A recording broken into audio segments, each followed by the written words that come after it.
හයි සුබ දවසක් හැමෝටම. අද අපි බලමු හරිම ලේසියෙන් වැඩි වැඩ නැතුව විනාඩි 5න් කොහොමද රසම රස පැණි කොමඩු ජූස් එකක් හදාගන්නේ කියලා. අද මේ බීම එක හදන්න ගත්තේ පැණි කොමඩු ගෙඩි භාගයයි සීනි හැඳි 3යි විතරයි.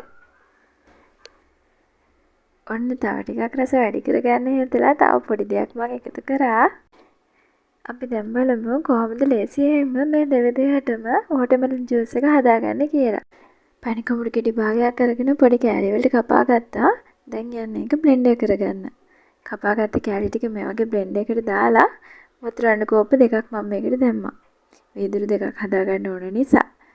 ඊළඟට සීනි හැඳි 3ක් තමන්ගේ රස අනුව දාගන්න. රස මදි නම් තව සීනි හැඳක් දාගන්න. ඊළඟට අපි මේ වගේ බ්ලෙන්ඩර් කරගන්නවා. වැඩි දෙයක් නෑ. ඔන්න ඔච්චරයි. දැන් අපි ඒක ග්ලාස් වලට දාගන්නයි යන්නේ. හදාගත්ත වෝටර්මෙලන් එක ග්ලාස් එකට දාගන්නකොට වෙන මොනවත්ම නැතුව ඔන්න ඔය විදිහට තමයි තිබුණේ. ලස්සනයි නේ.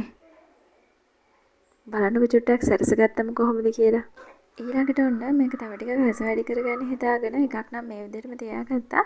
අනිත් එක මම ෆ්‍රෙෂ් මිල්ක් ටිකක් උණු කරලා නිවාගෙන එන්න ඒක මේ විදිහට ආපහු එකතු කරගත්තා. දැන් නම් හරිම ලස්සනට තියෙනවා. මේක තව ටිකක් කෝල් කරගන්න අයිස් කැලි ටිකක් එකතු කරගන්න පුළුවන්. අයිස්ක්‍රීම් ස්කූප් එකක් එකතු කරගන්නත් පුළුවන්. දැන් අපි රස බලමුද? හරිම රසයි. හදලා අනිවාර්යෙන් බලලා කමෙන්ට් එකක් තියන්න. හැමදාම මේ වගේ විනාඩි 2 රෙසිපීස් බලා ගන්න channel එකත් subscribe කරලා තියන්න. Thank you.